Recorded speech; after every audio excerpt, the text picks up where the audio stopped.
My father came from Grand-Mère, Canada, as an ice hockey player. So with that history, he spent his lifetime with the Bears, the Hershey Bears, initially the Hershey Bars.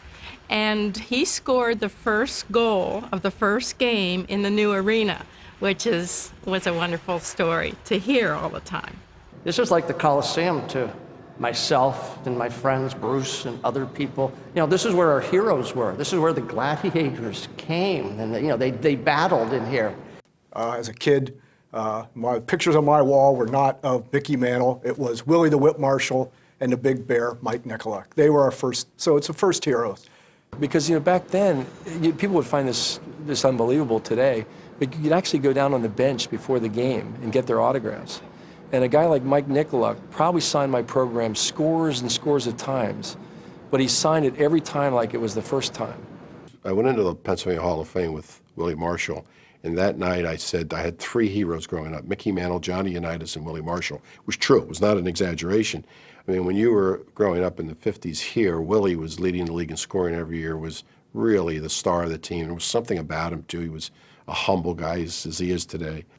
Hershey will always be remembered as my happy years, because although the other clubs were very accommodating and everything, it just seemed Hershey was my home for a number of reasons, and hockey was certainly number one. My first year in 79-80, we won the Calder Cup.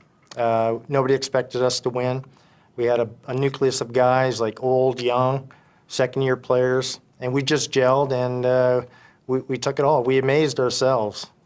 I'll never, ever forget Blair Atchedham stealing the puck at center ice several minutes into the third overtime game of the 1996-97 playoff game against the Philadelphia Phantoms, and skating in on Neil Little and scoring. That will be ever in my mind. I spent 52 years with Herco, so most of that time has been spent coming to this arena to hockey games. My wife and I, we had an apartment in the 6th floor of the community building, and we walked from there over to the hockey games through the park. That's before they fenced it in. But we walked over and back, for all of the hockey games, and pretty cold some nights. For 3 years in high school, I was an usher here, and it was those were great jobs. That everybody wanted them. You started off in the top deck.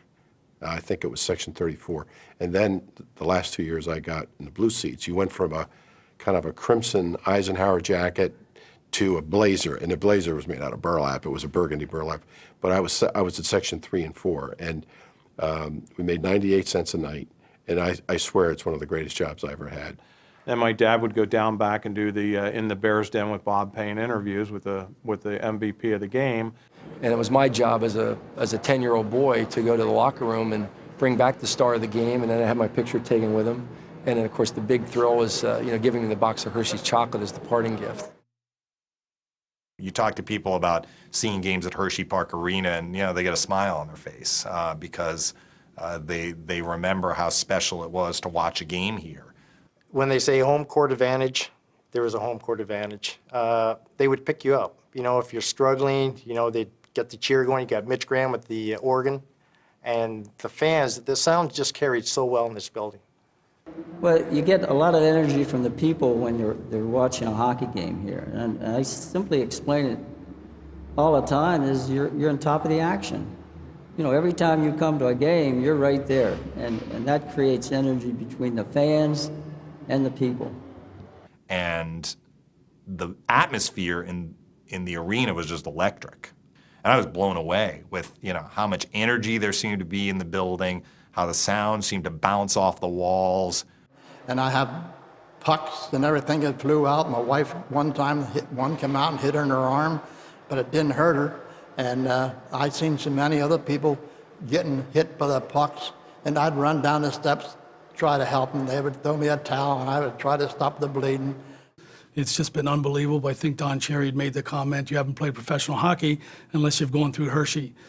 But one fond memory of the arena that my dad would talk about back in the 30s was they had a live bear as a mascot, and they would parade the mascot around to the enjoyment of the crowd.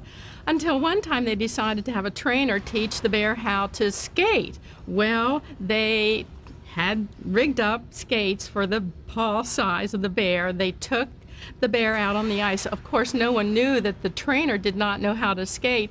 Well, the trainer fell down. The bear took off with him to the uproar of the crowd. Until then, the bear stopped, relieved himself. Well, that was the end of the bear, the live bear as a mascot.